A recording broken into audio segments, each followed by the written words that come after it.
Thanks for tuning in to this episode of Jam, where we talk about real life, growth, and everything that has us jammed up in today's world.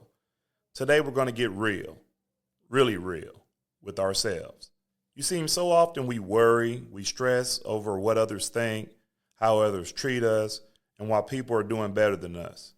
But today's episode is about flipping the script. It's about keeping it real with ourselves, owning our truths, and understanding that our relationship with ourselves is the foundation for any kind of positive, fulfilling life. Enjoy the show.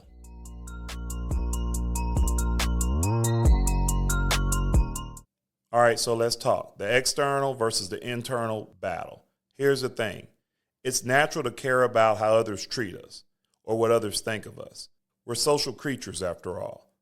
But when those external opinions become a measuring stick for our self-worth, then that's when we're in trouble. We spend so much time and so much energy trying to change others or blaming them for how we feel or where we are in life. If only my boss treated me better. If only my spouse understood me. If only my friends supported me. Does that sound familiar? I know it does because I've been there. And maybe you have too. But what happens when we stop blaming everyone else and start looking inward? What if the key isn't changing others, but changing how we relate to ourselves?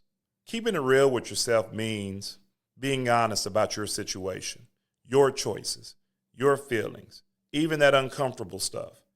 It means acknowledging where you are without excuses or blaming others.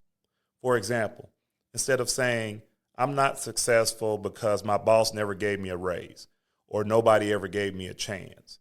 What if we said, what can I do differently to improve my situation?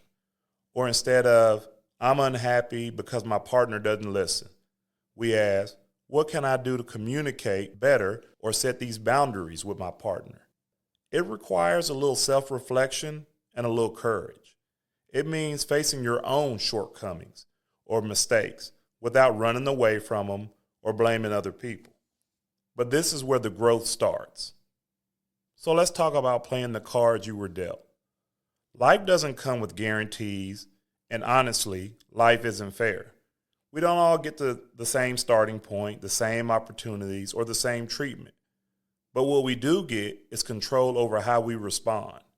It's like a card game. That's why you play the cards you were dealt. You can't change the cards you were dealt, but you can change how you play them. Maybe your deck has some rough cards. Maybe your circumstances aren't ideal. But the way you play those cards, your mindset, your actions, your self-talk, that's where the power lies. When you keep it real with yourself, you accept the hand as it is. You don't waste time complaining about the cards that you didn't get. Instead, you focus on the best moves that you can make with what you have.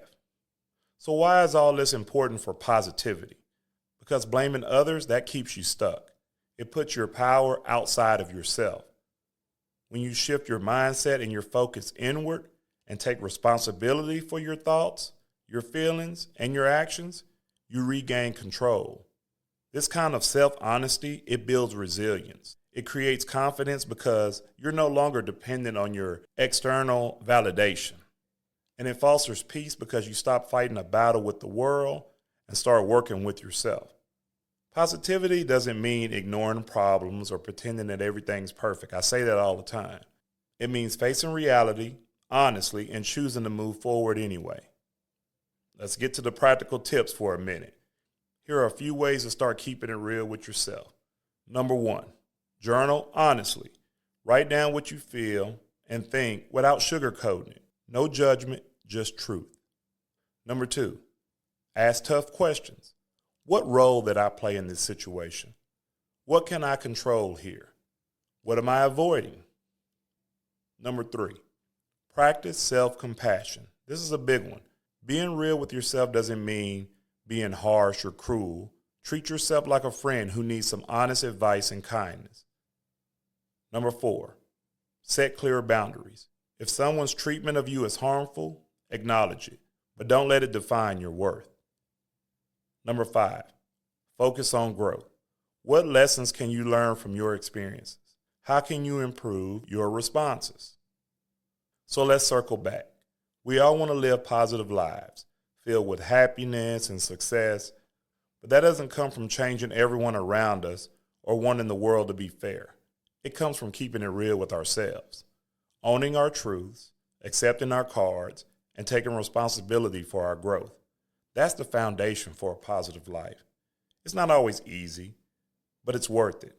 And the good news, you don't have to do it perfectly. Just start by being honest with yourself today. If not, you may be jammed. Thanks for listening.